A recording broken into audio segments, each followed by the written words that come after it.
हम्म। Okay, सो आज हम continue करेंगे अपना यूनिट डायमेंशन पार्ट 2 से। ओके, और पहला क्वेश्चन हमारे पास, हमने 1 से लेकर 25 तक के क्वेश्चंस कर लिए थे, आगे बढ़ रहे हैं। Which of the following quantity has neither dimension और unit.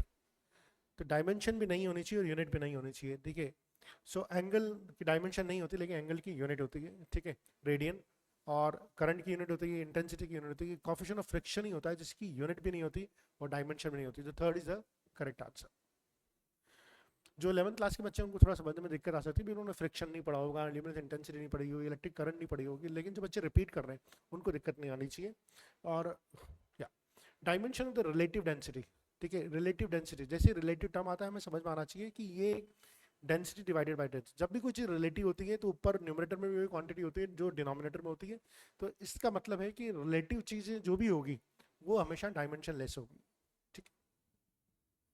Which of the following does not have a dimension of length. तो फर्मी, माइक्रोन, एंगस्ट्रॉम, ये सब जो है डायमेंशन ऑफ लेंथ है, ठीक है। रेडियन जो है वो डायमेंशन ऑफ एंगल है। The quantity having dimension -2 in the time, किसकी डायमेंशन में t की पावर -2 आता है। सो देखिए, फोर्स की डायमेंशन में आता है m1 l1 t -2 आता है, बिल्कुल, ठीक है। प्रेशर में देखिए, प्रेशर इक्वल टू होता है F/A, है ना। तो प्रेशर m1 l1 t-2 और ये भी l2, तो इसकी डायमेंशन में भी t-2 आता है। ग्रेविटेशनल कांस्टेंट m-1 l3 और t-2, इसकी डायमेंशन में t-2 आता है। तो ऑल ऑफ दिस आंसर हो जाएगा। द डायमेंशन फॉर्मूला रिप्रेजेंट्स, देखिए ये किसको रिप्रेजेंट करता है, ठीक है, ये किसको, प्रेशर। तो प्रेशर को निकाल लेते हैं, प्रेशर इक्वल टू होता है F/A, ठीक है।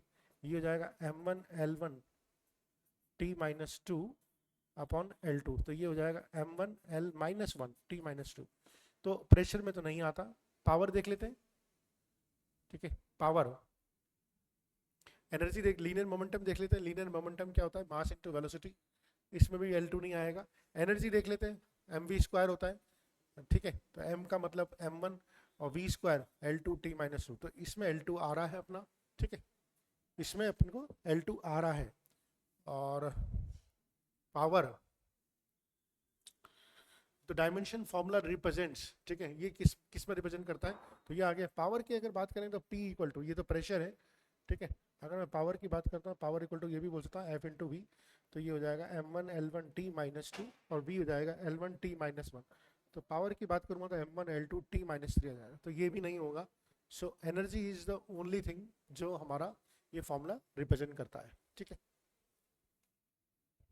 Which pair has the same dimension, किस पेयर की सेम डायमेंशन है। वर्क एंड पावर अभी भी हमने चेक किया था, सेम डायमेंशन नहीं होती, ठीक है। डेंसिटी और रिलेटिव डेंसिटी सेम डायमेंशन हो नहीं सकते, रिलेटिव डेंसिटी तो डायमेंशन लेस होती है। लेटेंट हीट और स्पेसिफिक हीट, तो लेटेंट हीट देखिए, लेटेंट हीट भी क्या होती है, इसको भी हम समझते हैं कि लेटेंट हीट क्या होती है।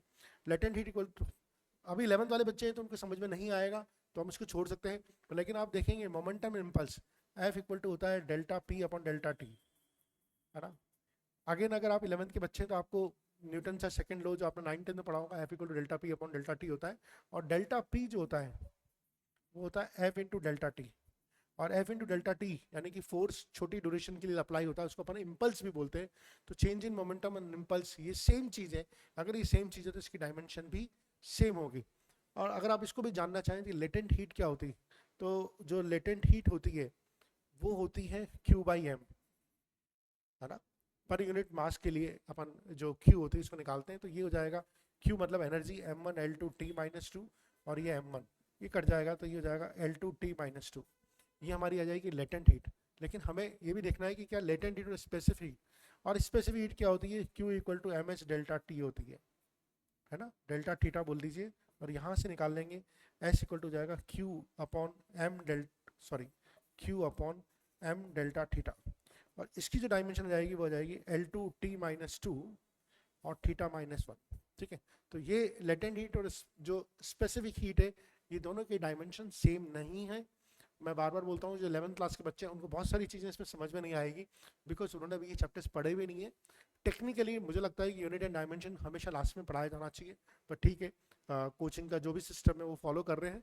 तो आपको अगर ये नहीं भी समझ में आता तो ज़रा चिंता करने की बात नहीं, जैसे जैसे आगे पढ़ेंगे चैप्टर्स में वैसे वैसे क्लियर हो जाएगा। Dimension of one pair is same, identify the pair, किस पेयर के, ठीक है।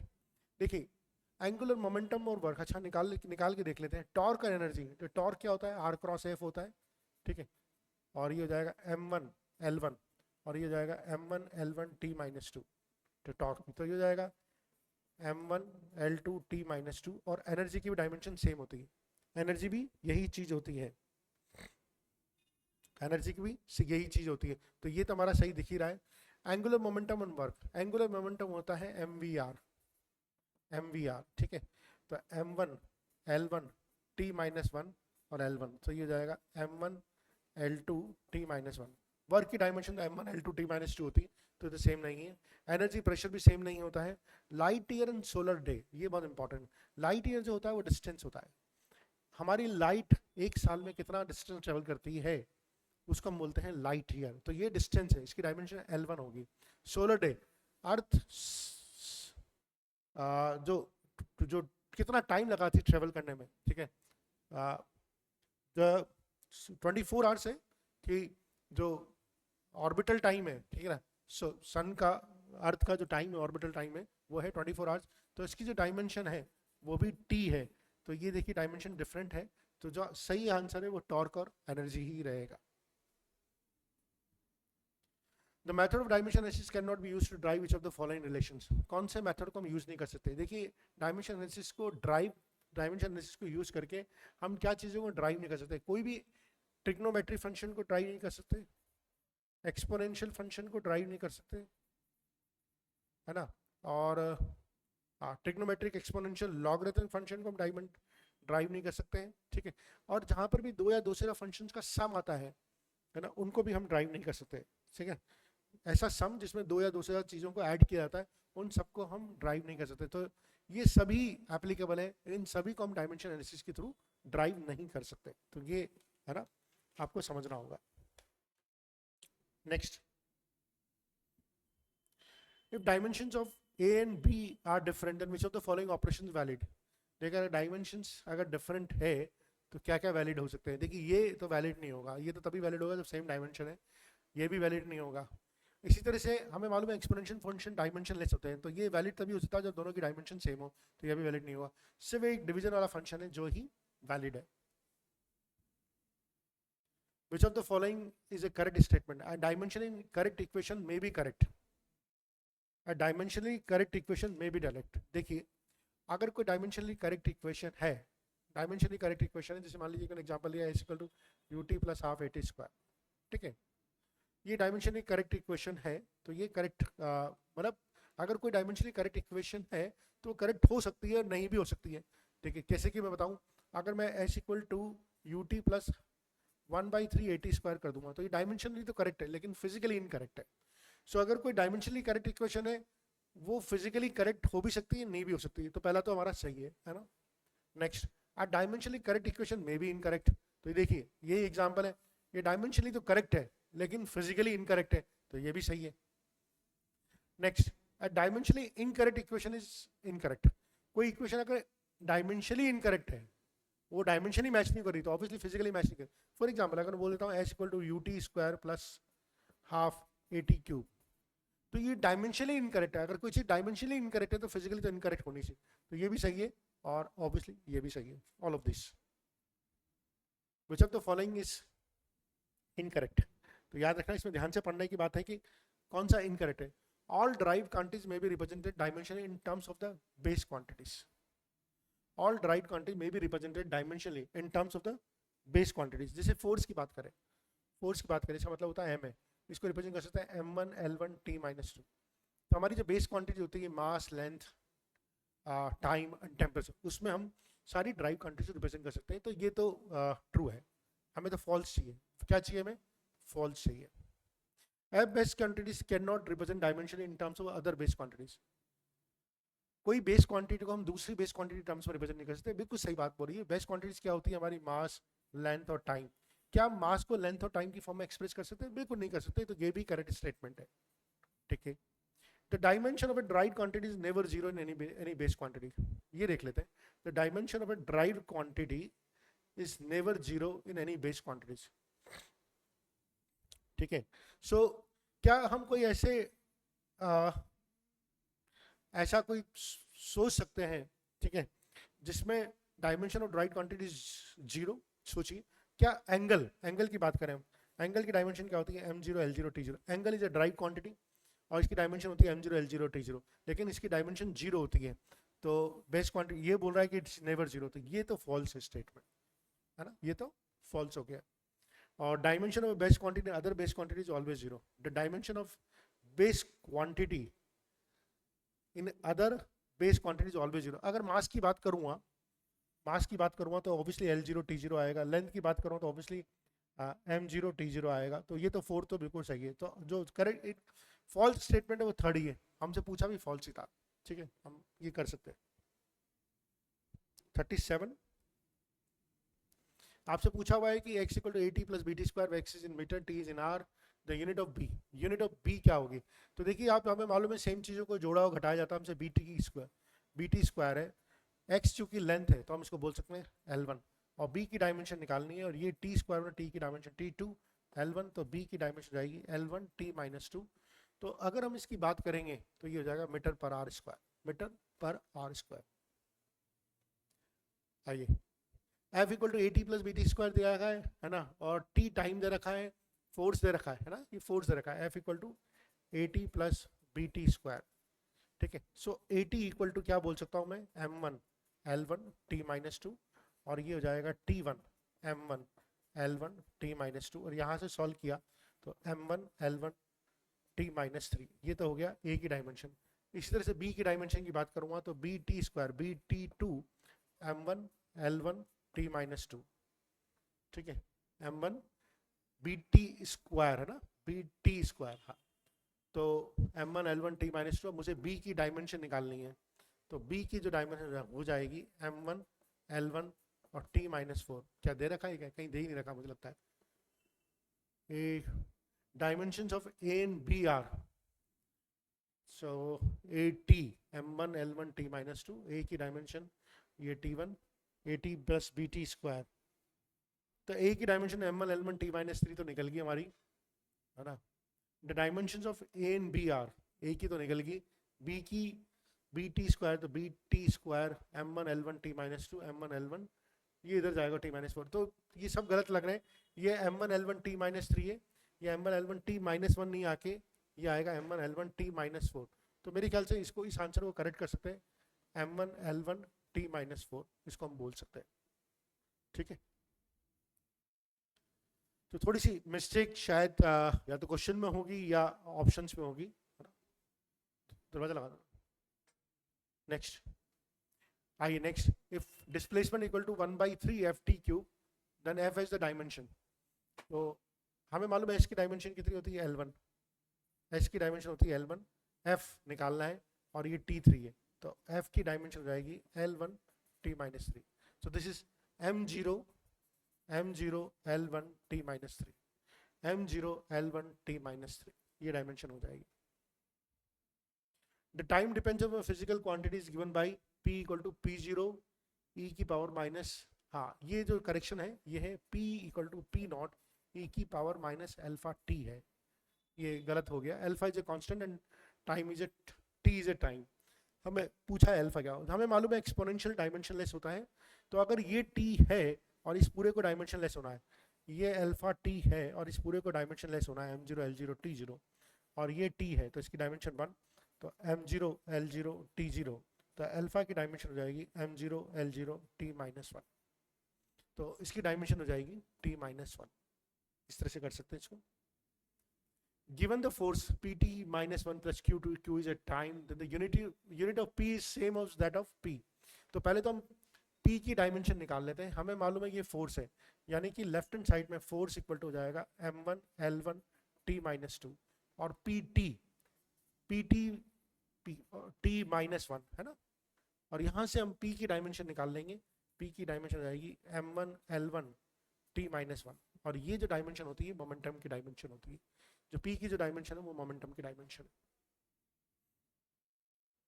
The force on a sphere of radius a moving in a medium with velocity v is given by this formula। तो force equal to दे रखा है 6 पाई ईटा a v, dimension of eta पूछिए हमसे ना, विस्कोसिटी कोफिशिएंट की डायमेंशन पूछिए।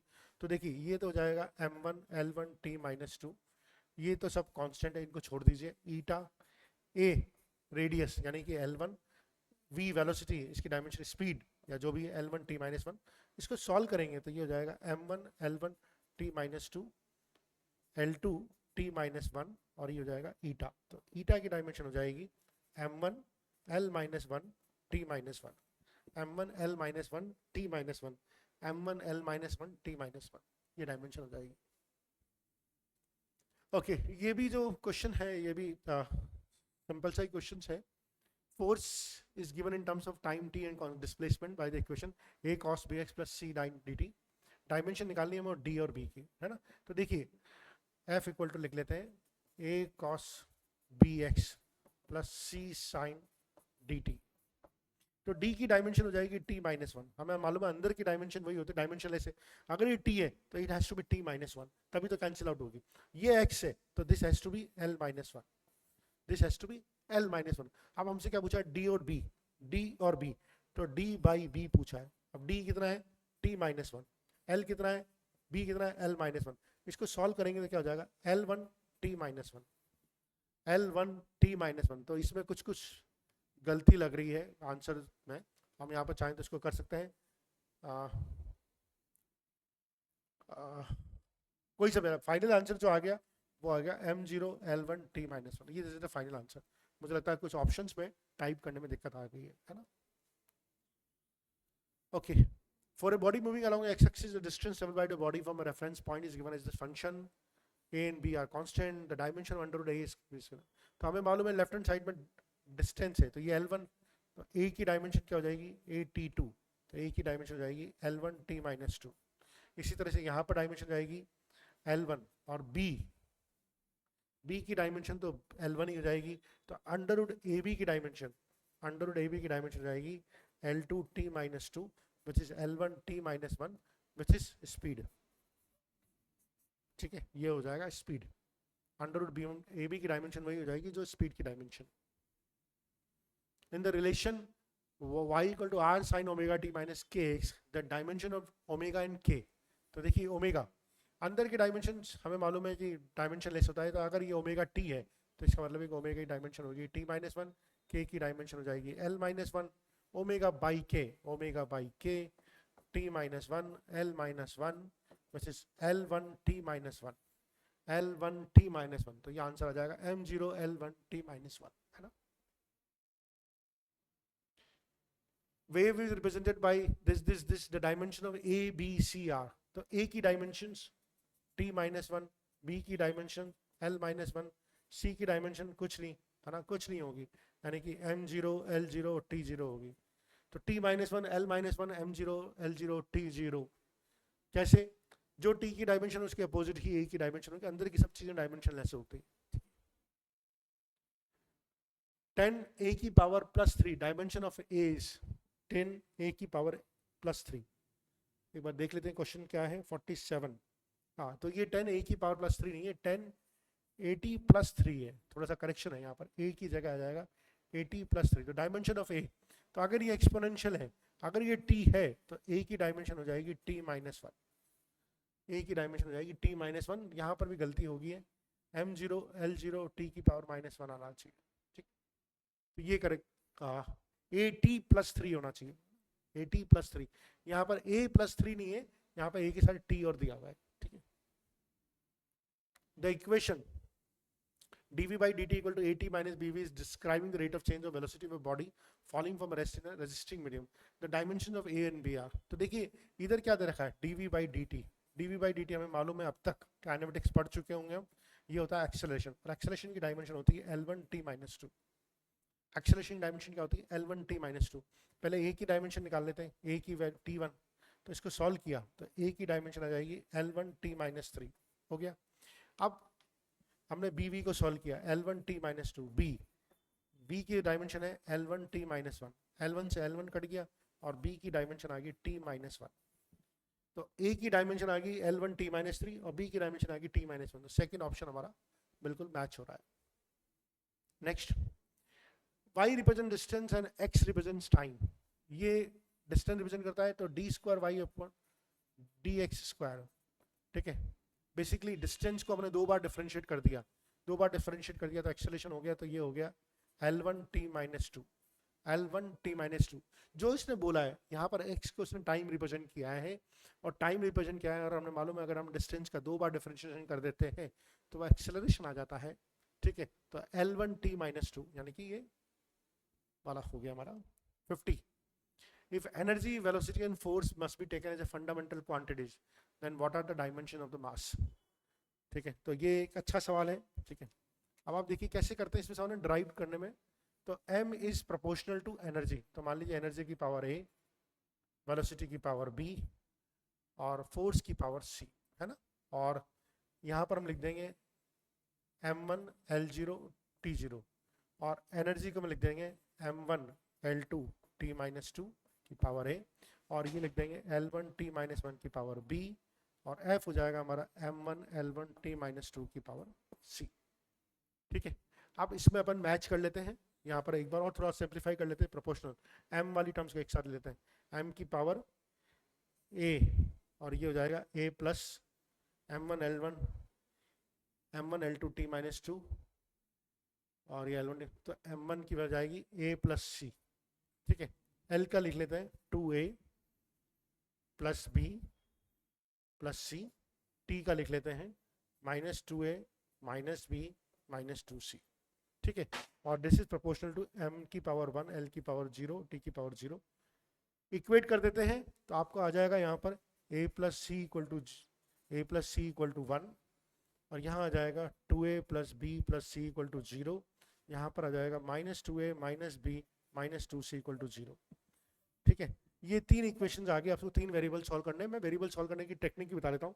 आप यहाँ से सॉल्व करेंगे, देखिए 2a प्लस बी, इधर भी 2a प्लस बी, तो मैं यहाँ से अगर 2a प्लस बी की बात करता हूँ तो ये आ जाएगा माइनस 2c। क्या समझ में आया? और 2a प्लस बी को मैंने यहाँ पुट कर दिया, अगर 2a प्लस बी को माइनस 2c को मैंने यहाँ माइनस 2c को यहाँ पे रिपीट कर दिया, तो minus 2c plus c equal to 0, यानी कि c इक्वल टू तो मुझे किसी भी केस में 0 मिल ही रहा है। अगर c इक्वल टू 0 मिल रहा है तो a इक्वल टू क्या हो जाएगा, 1 हो जाएगा। Very good, a equal to 1 हो जाएगा, तो इस इक्वेशन पुट करूंगा तो 2 प्लस b इक्वल टू 0, यानी कि b इक्वल टू माइनस 2 हो जाएगा। अब आप देख लीजिए a equal to 1, b equal to minus 2, यानी कि e की पावर 1, v की पावर माइनस 2 और f की पावर 0, तो e v माइनस 2। इस तरह से हम इसको बहुत क्विकली सॉल्व कर सकते हैं। तो आज के लिए 25 क्वेश्चन ही बहुत हैं, आप इसकी प्रैक्टिस कीजिएगा, फीडबैक दीजिएगा, एंड देन हम इसको आगे ले चलेंगे। That's all, thank you.